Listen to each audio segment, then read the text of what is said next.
เราเบ่งามสำใดมักอยู่บ่สีนี่นะฮะให้คะแนนเท่าใด10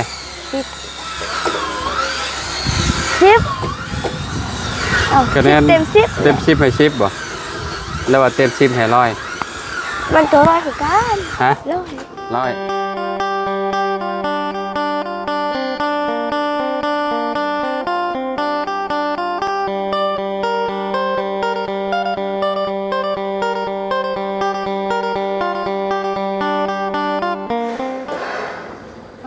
พ่อแม่พี่น้องเนาะเปิดภาพมา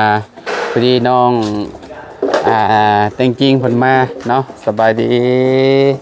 โอ้พี่น้องเนาะนักเรียนวันนี้ไปเรียนมาเนาะเป็นอะไรแต่งจริงสุดเลยเนาะคักพี่น้องเนาะมาขออนุญาตเนี่ยเนาะ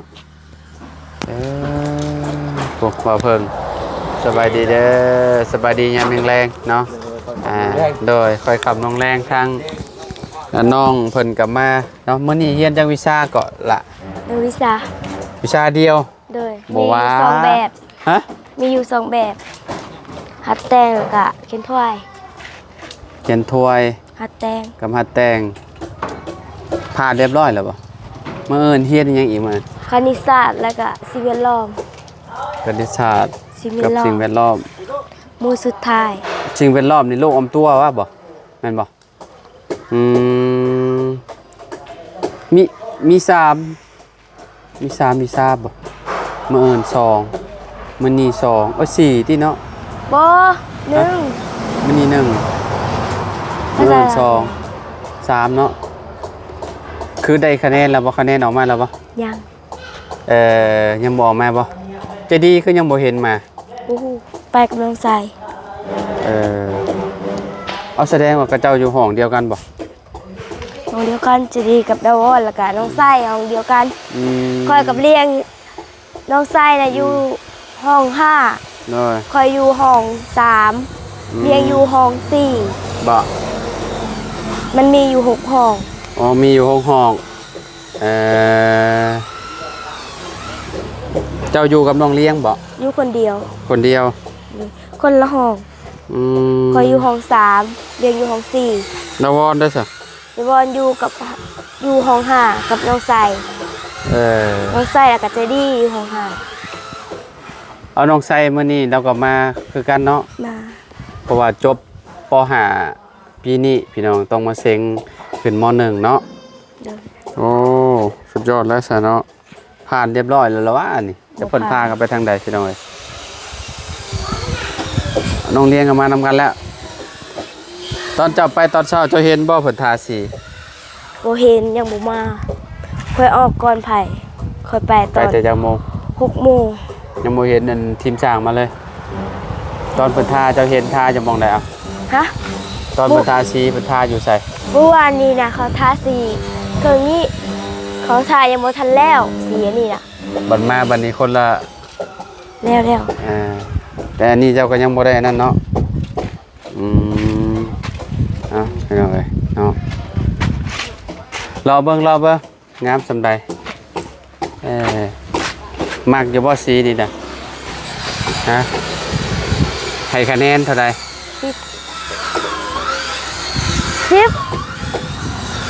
คะแนนเต็ม10ให้10บ่แล้วว่าเต็ม10ให้100มันก็100คือกันฮะ100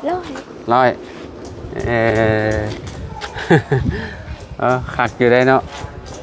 ข้างในคนปูแล้วหรอปะเบิ่งก่อนจริงแต่ว่าแต่ใจดีเนาะจริงยังไม่ได้เข้าเบิ่งได้นี่ถ้ากลับมาพี่น้องเนาะโอ้แล้วมาแล้วแทนแล้วได้นี่เนาะโอ้เหยียบได้แล้วเนาะโอ้ข้างในห้องปูแล้วนอนอยู่ห้องเลยแสดงว่ามาในมุมนี้ก็ท่าแล้วเรียบร้อยแล้วนี่อันปูแล้วเรียบร้อยแล้วนี่เลยเนาะ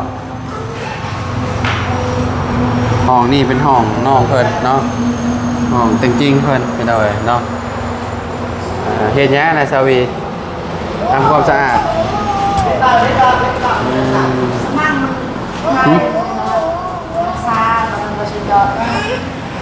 นอนไม่ตะ อ๋อพี่แต่นี่ก็อันนั้นได้แล้วเนาะนอนได้เลยบัดนี้บ่ต้องคันว่าบ่อยากปูสาดก็นอนไปเลยเนาะมันก็บ่เป็นหยัง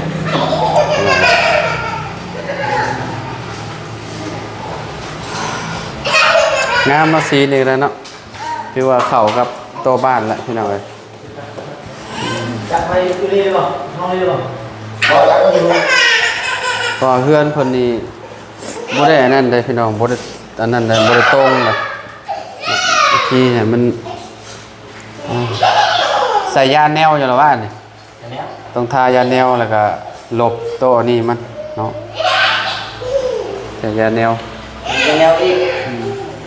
ทายาแนว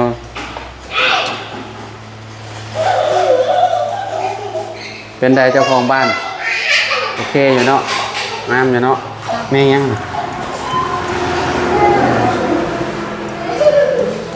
เปิดไฟกลางคืนนี่สว่างและสีขาวมุกได้อยู่นี่มันสิแบบออกสีมุกเลย ห้าผู้บ่าวเนี่ยให้ไปดันน่ะงานมาเฮ็ดเลย ฮะ ตอนไม่ได้แล้วเอาตัวเราให้ไปดันเลยแหวกตัวให้ไปดันเลยโอเคเลย โอ้ยถ้าเรามีครอบครัวเราก็ยันบ่ได้อยู่นี่เนาะไปเอามาพินละ FC ว่าหมอกกรรมสิทธิ์น้องแต่งจริงเด้อคือว่าซั่นเนาะก็ต้องแน่นอนอยู่แล้วพี่น้อยเนาะก็ให้น้องแต่งจริงนี่ละเป็นคนตัดสินใจเนาะเป็นคนถือกรรมสิทธิ์พี่น้อยเนาะบ้านหลังนี้เพราะว่าผู้ใหญ่ก็ยังให้น้องแต่งจริงเพิ่นนั่นอยู่แล้วพี่น้องเอ้ยถือเนาะเพราะว่าน้องเพิ่นก็เนาะสมมุติว่าเป็นคนหับภาระนะว่าง่ายๆเนาะเพราะว่าเป็นลูกกกเด้เนาะจริงๆเนาะ โดย เพิ่นสิอ๋ออันนี้เพิ่นก็ต้องทาแหละพี่น้องเอ้ยเนาะยังบ่ได้ทาซ้ำมื้ออื่นบ่ได้ทาคิดว่าทาสีอันนี้นี่บานหน้าต่างนี่เนาะเวลาแนมมาแต่ไกลแต่เฮือนกองมีแฮงคักแหละแฮง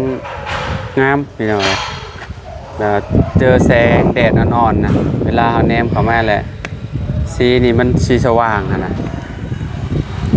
คันว่าให้เจ้าเลือกเองเจ้าสิเอาสีหยังบ่สมมุติว่านาบาวบ่เลือกนี่เอา สิดี สีนี้คือเก่า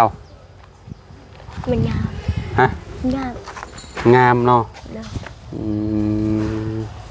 มันแห้งนะบ่หนังแห้งเลยตี้เนาะโอ้โทรศัพท์ก่อยล่วงแล้ว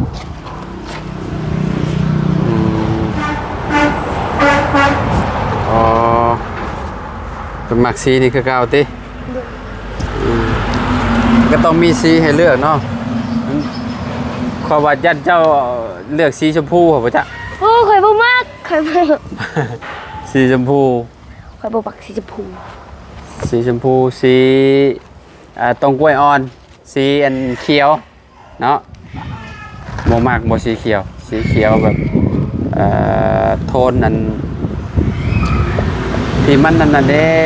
แต่จริงที่ใบตรงกล้วยอ่อนน่ะมันขึ้นมาใหม่นะตอนนั้นน่ะข้างอยู่ได้น่ะเนาะตะบ่าวก็มากอยู่สีแบบนั้นนะตะบ่มากบ่ มา ว่าลิทามลิเจ้ามักสีหยังบ่ อยาก แต่ว่าใจเจ้าน่ะ สีนี้อยู่แล้ว สีดำบ่ สีดำต้องเป็นทรงเสื้อ อ๋อต้องส่งเสื้อเนาะแต่เฮือนสีดำมันก็บ่คือแล้วเนาะดำปื้อๆแล้วเนาะแนมมันก็โอ้คนละเรื่องเลยนะเจ้าขี่รถมาเจ้าเห็นแบบแรกเป็นแบบไรล่ะ งาม เพราะว่าตอนเช้าเรายังบ่เห็นเพิ่นทาเพิ่นเด้เนาะแล้วก็นี่ซีตีนนี่ก็ยังบ่เห็นซ้ำว่าเพิ่นทาเนาะแต่เห็นเป็นเพิ่นทาแล้วบัดนี้โอ้ถือว่าสุดเลยบัดนี้เนาะ ประมาณ90%แล้วพี่น้องเฮือนเพิ่น เห เนาะ ลือแต่ติดประตู เหลือแต่ติดประตูแล้วก็ติดอันนี้ ทา ติด สี ห้องนี้เนาะแล้วก็ติดแล้วก็ทาสีอันนี้เรียนเก่งๆเด้อเรียนเก่งๆถ้าที่ออกอะไรก็ให้จบม.7 ซะเนาะเอาบ่ได้อยู่บ่จบม.7ได้ไปประกาศปีนี้14เนาะ1414เดือนยังเจ้าอายุฮอด15 น่าสิขึ้นเบิ้งอันนี้ยังบ่ฮอด14ยังบ่เต็มประมาณ ขึ้นเดือน9แล้วก็มหนึ่งเดือน10ก็ฮอด14 ปี เดือน10มาฮอด14อ๋อสมมุติของมอน1เดือน10ถึง14ปีของมอน1 ขึ้นม2 16 7ประมาณโอ้เป็นสาวพอดีเนาะพี่น้องเอ้ยเนาะ อายุสาวพอดี กับพอดีเลยเนาะสมมุติว่าออกจากโรงเรียนแล้วก็ถ้าบ่มีเงินมีหยังไปต่อก็ไปเฮ็ดเวียกได้เนาะแต่ว่าจะกล้าว่าวางแผนอนาคตสิไปไสก็ไปจีนสิไปอีหยังก็สิไปเรียนต่ออยู่จีนบ่สมมุติว่าบ่มีทุนได้ซะบ่มีทุนเฮ็ดจังได๋ ซื้อประมาณ ซุปเปอร์มาร์ทเอาอ่านไปฮอดซะแล้ว ค่อยบ่จื้อ หึ ค่อยบ่จื้อ บ่เจอ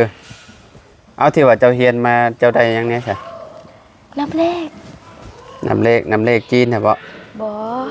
ก็ฮู้แต่ว่ายี่ห้าวแล้วก็ อืม ยี่หาวอีสานแล้วก็มันมีหลายอย่างก็ค่อยลืม อืม สบายดีตอนเช้าแล้วก็ตอนสบายดีตอนแรงสบายดีตอนสวย แต่บัดนี้เขาเว้าภาษา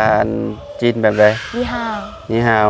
ตอนเช้าตอนแรงแบบเพิ่นเว้าแบบใด ค่อยลืมแล้วยี่ห้าวแล้วค่อยพูดแต่ว่าค่อยลืมอันนั้นตอนเช้าแล้ว คือบ่เรียนภาษาเวียดคือพ่อให้พ่อสอนก็ได้ติพ่อเจ้าก็เว้าเวียดได้อยู่เจ้าเว้าเป็นอยู่แล้วว่าเวียด ก็ว่าเป็นนั่นเอง นิดนึงเว้าดู เบาบ่ได้ เอามาสิบ่ได้ ค่อยบ่ฮู้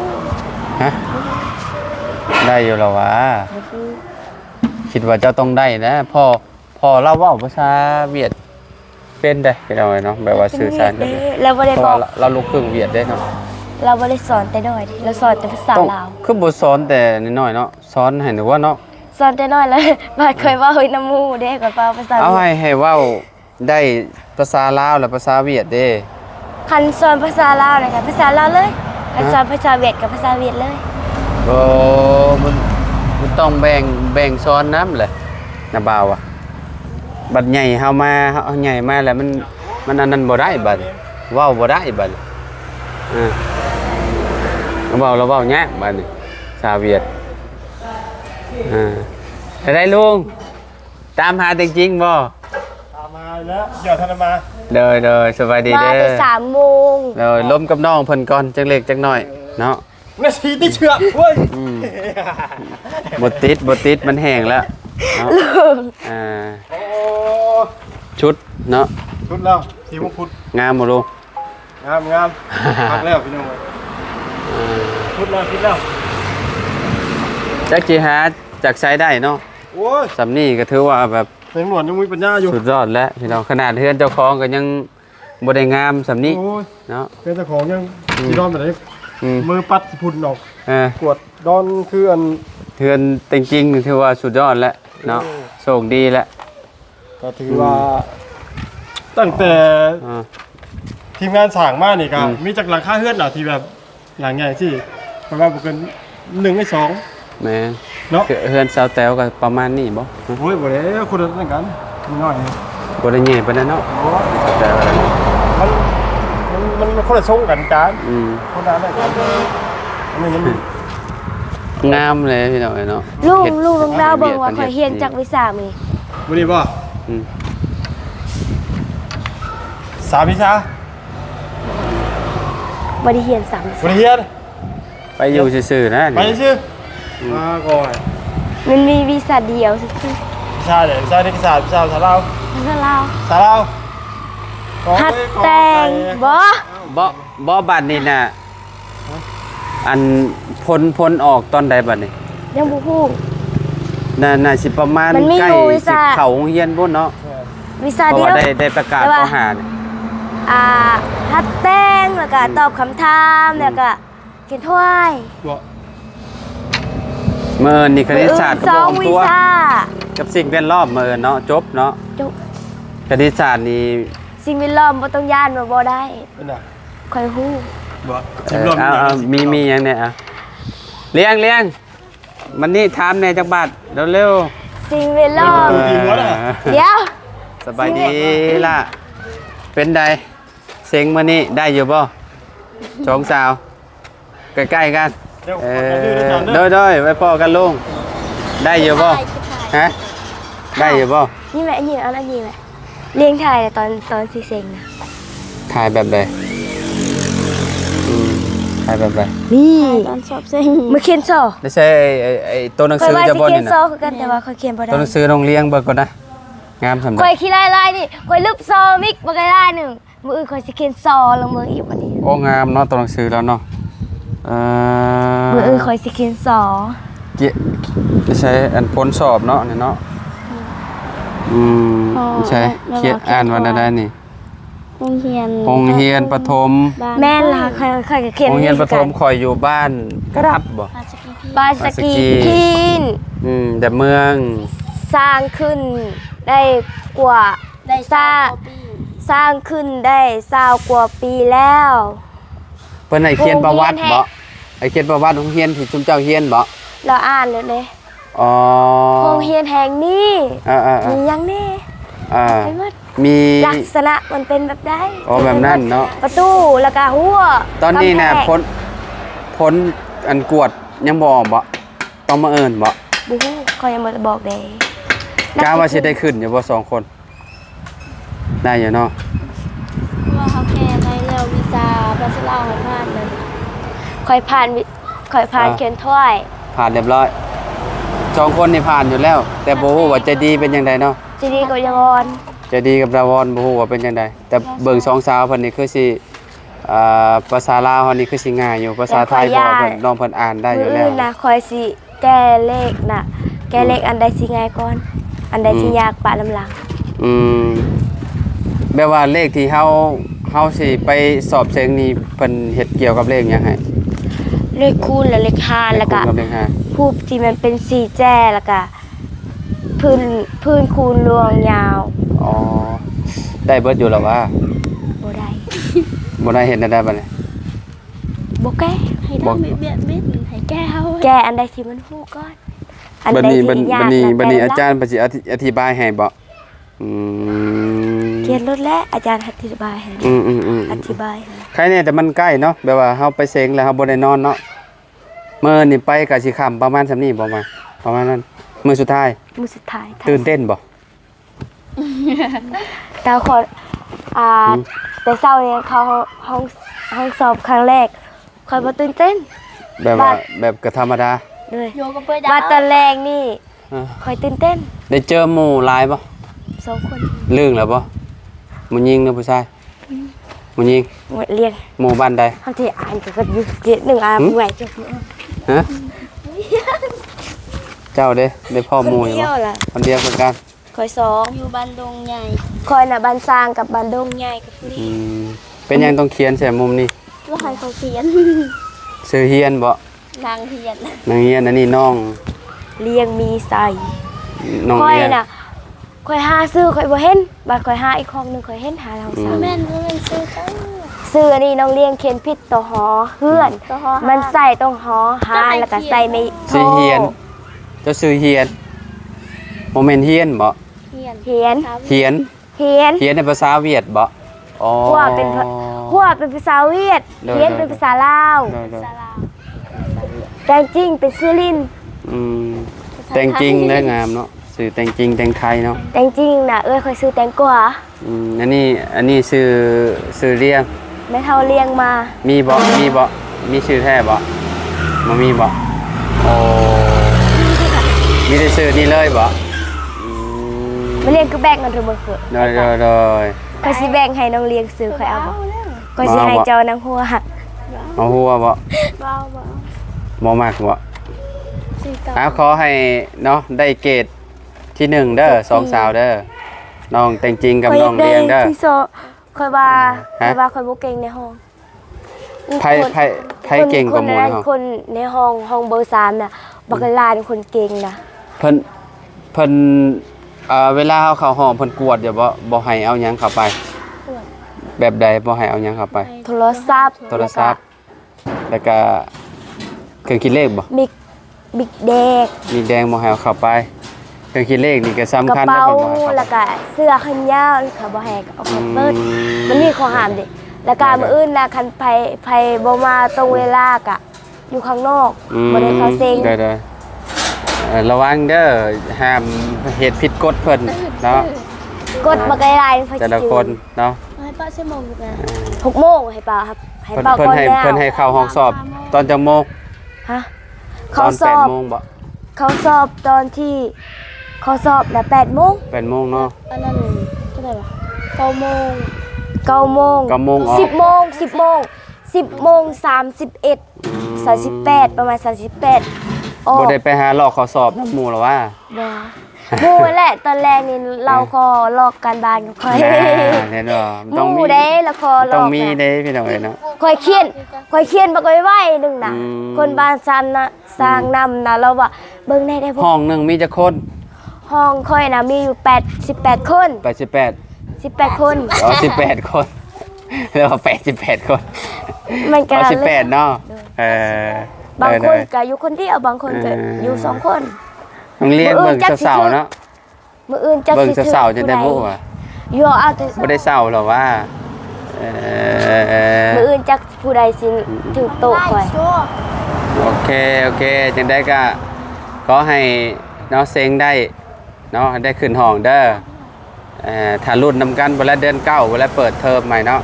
หลังจากที่เฮาเรียนเฮาสอบแล้วเรียบร้อยแล้วก็คือแบบพักโรงเรียนได้บัดนี้พี่น้องเนาะ สิหาหน่อไม้ พักอยู่ประมาณจักเดือนบ่นี่